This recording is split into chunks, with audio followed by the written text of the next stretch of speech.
Hello, my dear students. Welcome to everybody to my channel, STEM Educator and Innovator Suresh. I think all of you are well and fine by this pandemic period of time. And today, I want to discuss with you mathematics. And from mathematics, I want to discuss about mechanics. So don't be late. Hurry up. Let's start now. Yes, welcome again my dear students to my channel STEM Educator and Innovator Suresh, and of course don't forget the theme of the channel, enter here to acquire knowledge and be out for the welfare of mankind. And today I want to discuss with you about mathematics paper 4, that is mechanics. First of all, we want to know about paper 4 details. The subject code for mathematics AS Cambridge is 9709 and paper 4 is mechanics.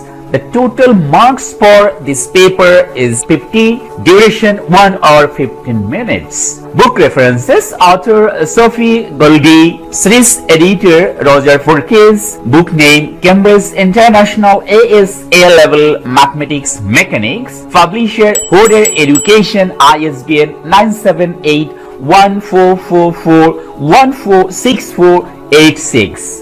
Today I want to discuss about chapter 1, and the name of the chapter is motion in a straight line.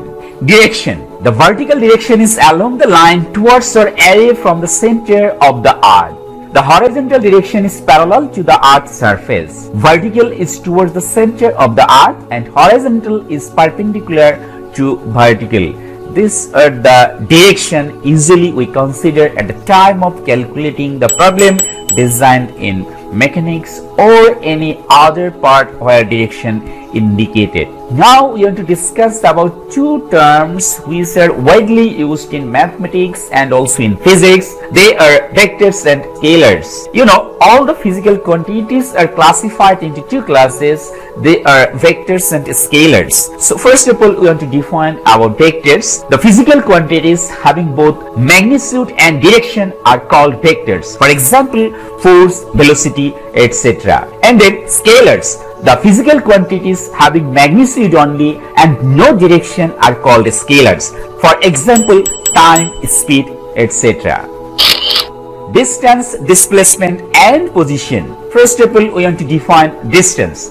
The length moved by an object without considering the direction during its motion is called distance. It's a scalar quantity. Its SI unit is meter. We want to see about displacement. The distance moved by an object in a particular direction during its motion is called displacement. It's a vector quantity. Its SI unit is also meter. So if we observe the two terms, distance and displacement, we are observing that their units are same. But what's the difference? One has direction, another one doesn't have the direction. And position. Displacement from a fixed origin is known as the position. Note that a position is always referred to a fixed origin, but a displacement can be measured from any position. See in the diagram below. Like this, we are mentioning here the direction is positive in upward direction. Suppose an object is held by your hand in this position.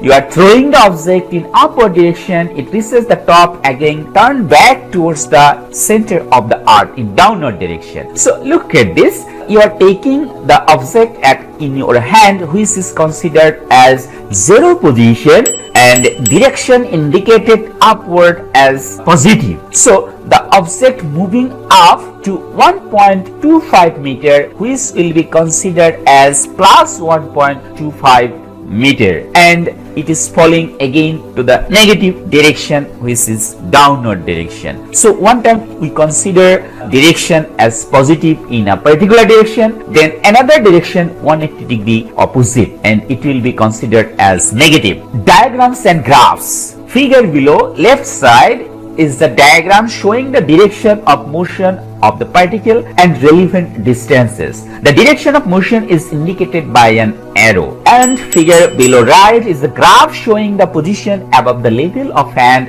against the time. Notice that it is not the path of the particle.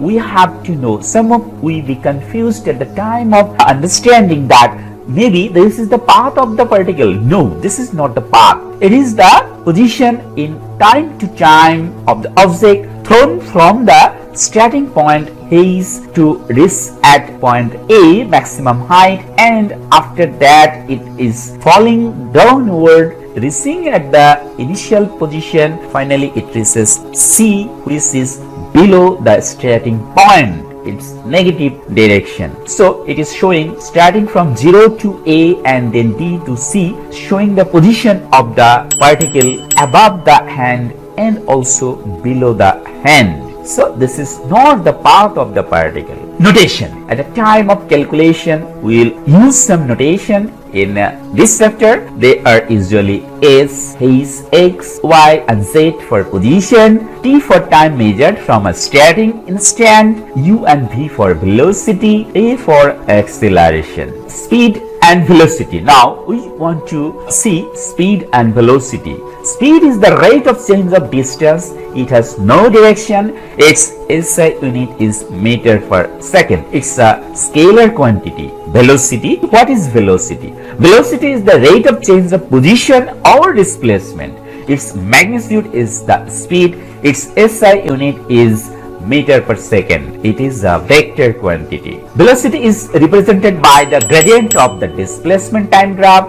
If we see the graph here, look at this displacement versus time, and this is a straight line and its slope or gradient will be the velocity. So we can say velocity is the gradient or slope or tangent of displacement time graph. Speed is represented by the gradient of distance time graph. If we observe the graph here, distance versus time, we will see the gradient or slope or tangent of this distance time graph will indicate the speed of a particle. Average speed and average velocity. Average speed is equals to the total distance traveled by total time taken.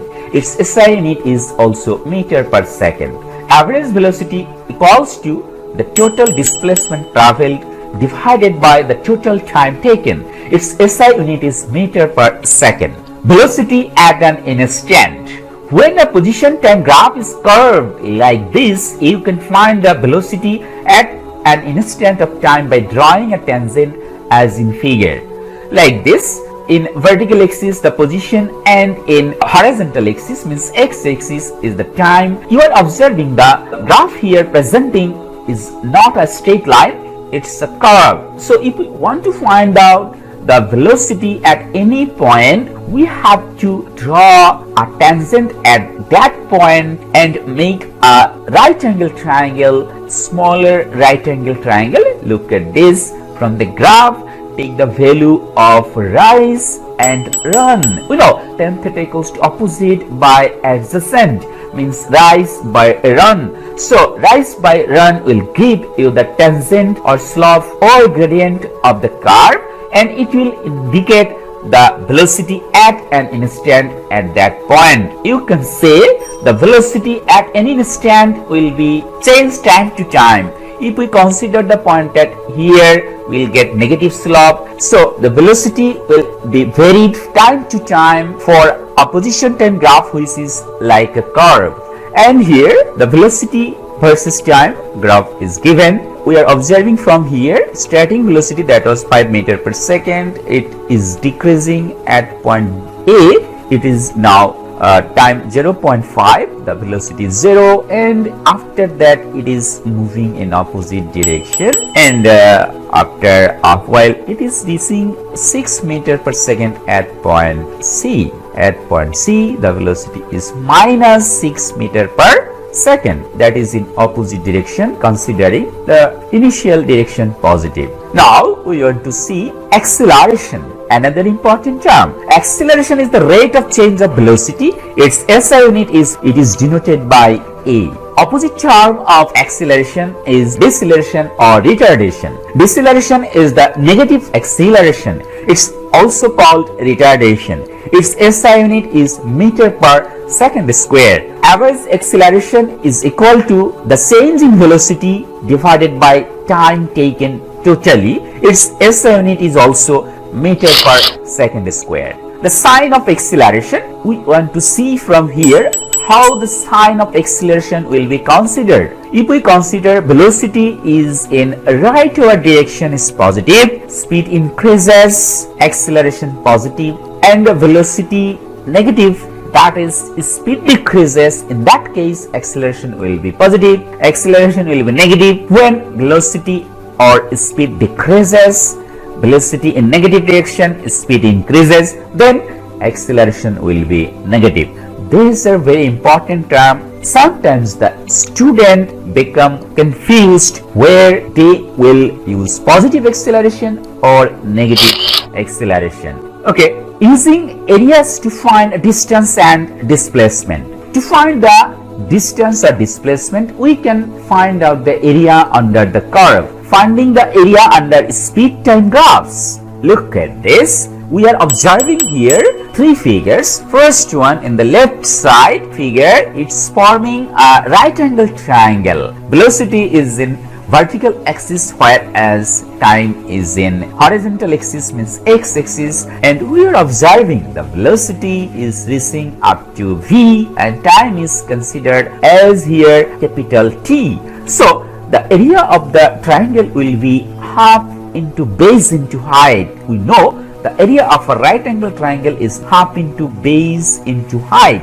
So half into P into V. Again, for the second figure or middle figure, this is making a rectangle because the velocity up to this point was 0. At this point the velocity from 0 to V, and it is continuing at a constant velocity reaching at here, coming at here after time capital T, it is now 0. So the distance traveled by this particle is area under this rectangular region, and we know the area of a rectangle is length into breadth. Here the length is T and breadth is V, so area of this rectangle is V into T. If we move to the third figure, we can see here the same thing, but the structure of the shaded region is the trapezium, and we know area of a trapezium is half into sum of the parallel sides into the height, means the perpendicular distance between two parallel sides. Here the parallel sides are respectively V1 and V2, and distance between them is T. So the area of the trapezium will be half into bracket start V1 plus V2 bracket close, the height is T. So by finding the area under the velocity time graph, we can find out the distance traveled by that particle. Okay. Now displacement. How can we find out the displacement? The area between a velocity time graph and the time axis represent the displacement. Okay. So we will observe the same thing now, finding the area under velocity time graphs. The graphs are like the previous one. Here the first figure also indicating the displacement. Now area of a right angle triangle is half into base into height. For a rectangle, the area is length into breadth. Here it is Vd, and here the trapezium, area of the trapezium is half into the sum of parallel sides and multiplied by the perpendicular distance between two parallel sides. Now we want to see a problem which is problem 1, and we want to see what is stated by the problem. Sunil walks east for 6 seconds at 2 meters per second, then west for 2 seconds at 1 meter per second. Draw a diagram of the journey. First one, the speed time graph. Second one, third one, the velocity time graph, and fourth one, interpret the area under each graph. We want to see the calculation or solution. Sunil's journey is illustrated by the figure below. We observe this is east direction and this is west. The person Sunil is starting from here, moving towards east 2 meters per second for 6 seconds, racing here and turning back 1 meter per second for 2 seconds in west direction. Okay, so this is the diagram of the journey of Sunil. Now we want to see second question answer. Speed time graph. If we see, Sunil walks 2 meters per second towards east for 6 seconds, and this is drawn here. And after that, Sunil walks further 2 seconds in 1 meter per second towards west. It is shown here. Now, though Sunil is walking in opposite direction in 2 steps, we will see the distance will be the addition of 2 regions. This is a rectangular region, another one, this is another rectangular region. Therefore, the total area will be, look at this, 6 into 2, 12 plus 2 into 1, 2. So, total area will be 14 meter. This is the total distance travel in meters. We want to see the velocity time graph. It's different from speed time graph. Sunil was walking towards east in 2 meter per second for 6 seconds. That is shown in the first rectangle. But after that, Sunil turned back 180-degree opposite direction, means now he is walking 1 meter per second for further 2 seconds, but in west direction. That's why we are going here. So the distance traveled by Sunil in first half, means first 6 seconds, that is 6 into 2, 12 meter in east. After that, he is turning back to west, and the displacement for this case is what? 2 into 1 in west direction. So resulting displacement of Sunil by these 2 periods of time is the total area. We will get 12 plus minus 2 meter, that is 10 meter. This is the displacement from the start in meters. The area between a velocity time graph and the time axis represents the change in position, that is the displacement. I think all of you get it. Yes, now we want to see another problem from exercise 1D, which is problem 2, book question number 9. The diagram shows the displacement time graph for a car's journey.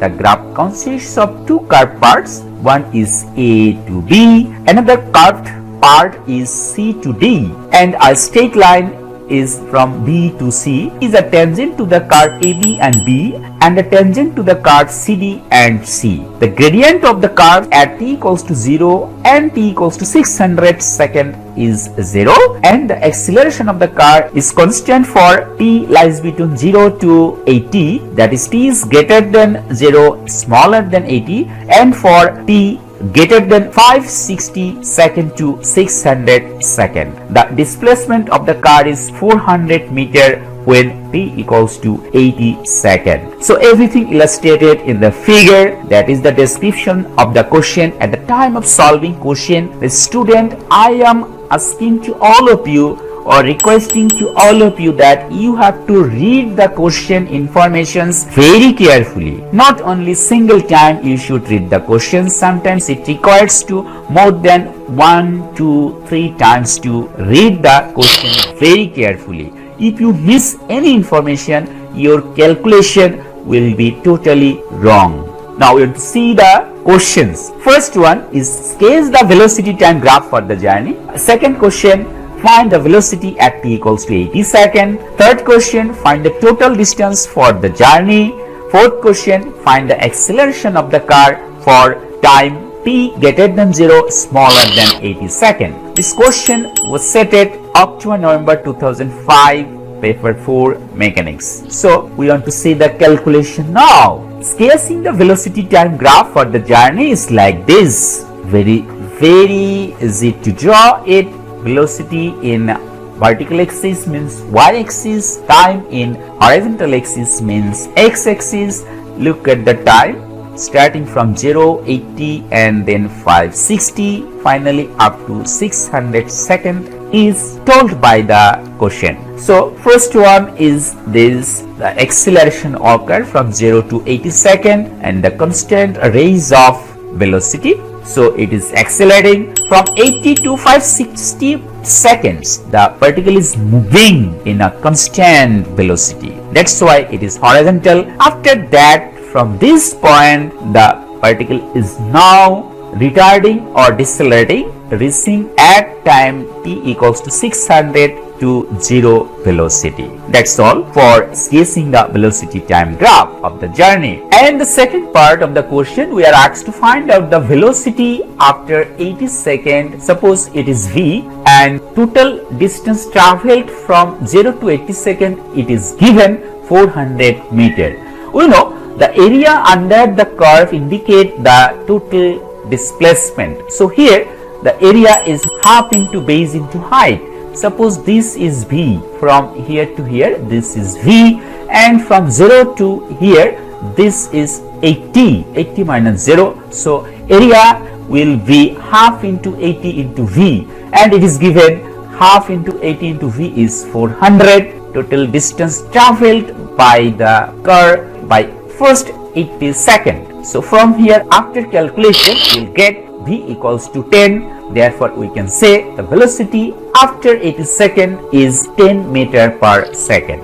Now we want to see for the solution of part 3. Total distance for the journey we have to calculate now. So we can consider total distance as d, then d equals to the area under the curve, means it is nothing but a trapezium now. So we know the area of a trapezium is nothing half into the sum of parallel sides. Here the parallel sides are 600 and 480. So sum of these two, 600 plus 480, and multiplied by height between two parallel lines, this is 10. After doing calculation by using the calculator, we will get 5400 meters. So we can say the total distance is 5400 meter. Now solution for 4. By this question we have to calculate the acceleration between time 0 to 80 of the journey. We know v equals to u plus at. Here starting velocity was 0 plus a into t. Velocity we get from the second question, that was 10 meter per second, and here the time is 0 to 80, it is 80. After doing it, we are getting 0.125. The unit will be meter per second square. That is, we can write acceleration is 0.125 meter per second square for time 0 to 80 seconds. Now we want to calculate another question from exercise 1D, problem 3, and book question. This is 11. The diagram shows the velocity time graph for the motion of a machine's cutting tool. The graph consists of 5 straight line segments. The tool moves forward for 8 seconds while cutting and then takes 3 seconds to return to its starting position. So observe it, 0 or O is the starting point. For 2 seconds it is accelerating, velocity 0.18 meter per second.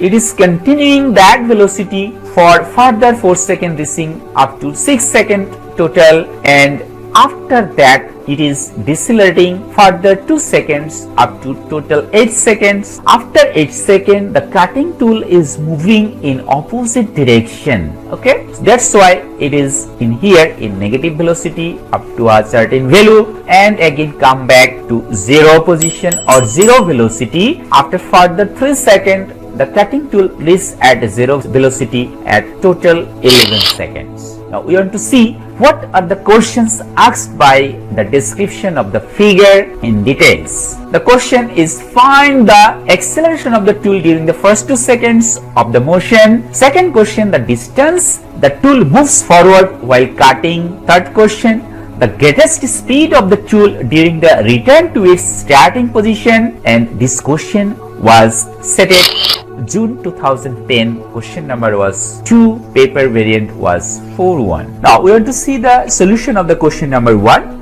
The acceleration of the tool during the first 2 seconds of the motion is equals to nothing but it is rise by run. Rise means velocity reaches from 0 to 0.18 meter per second, and the time taken, that is 2, and after doing it we are getting it is equals to 0.09 meter per second square. Second question is asking you to find out the distance that tool moves forward while cutting. So we know the area under the graph is indicating the distance traveled by the cutting tool, and the shape of the graph is the trapezium. we know the area of a trapezium is half into sum of parallel sides multiplied by the perpendicular distance between two parallel lines. So distance here is equals to half into 8 plus 4 multiplied by 0.18. From here, after doing calculation using a calculator, we are getting d equals to 1.08 meter. We can also calculate this distance by using another way. We know s equals to ut plus half a t square, and for constant velocity distance traveled s equals to vt. So here the graph or the problem is showing three different parts. First one is constant acceleration, and second part is showing you the constant velocity part, and third part constant deceleration or retardation. So we want to see the total distance traveled by different form. First one, ut plus half a t square. Here u is 0, so first term is becoming 0, plus half a is 0.09 meter per second square, time up to 2 seconds, so 2 square, plus the velocity is now constant for 4 seconds, and the velocity is 0.18 meter per second. So constant velocity, we know the distance travel is s equals to v into t. Here we are getting 0.18 multiplied by 4, plus the third part of the figure or the question, and for the third part of the question we are getting the total distance travel equals to ut minus half a t square, because here the acceleration is negative. So we have to use here ut minus half a is negative, so plus sign from here is becoming negative half a t square. So here the initial velocity is 0.18 multiplied by 2 minus half into a is 0.09 into t square. Total time taken was 2 seconds, so 2 square. After doing calculation, we are getting distance traveled is the same thing, 1.08 meter. So it's your choice which formula or which technique or which process you want to apply, which one is easier for you, that's your choice. So I think most of the students usually use this formula because this is the easiest one to calculate the distance traveled by a particle. So it is your choice which process will be used by you, this one or this one. Some of the students always try to use this formula, s equals to ut plus half a t square or s equals to vt for constant velocity, but I think if you know the technique, that is distance travel is area under the curve or graph, then this formula is the easiest one. Now we want to see the solution for the third question.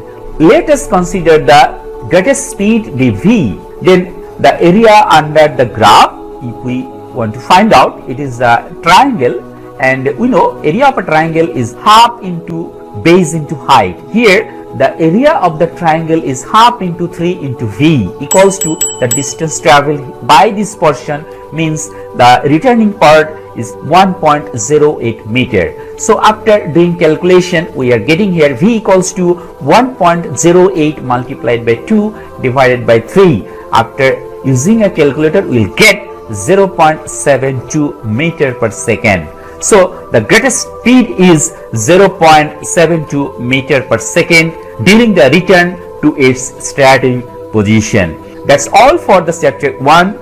I have tried to solve the most complicated maths from this chapter of the exercise, and I think all of you enjoyed it. This is very much clear to all of you, the calculation process, and that's all for you. Thank you again for watching. Next video, don't forget to subscribe the channel. I am asking to all the students and viewers to subscribe the channel. Don't forget the subscribing and hit the bell icon to get the next upcoming videos. Thanks to all again and again. Bye bye. See you by means of next video.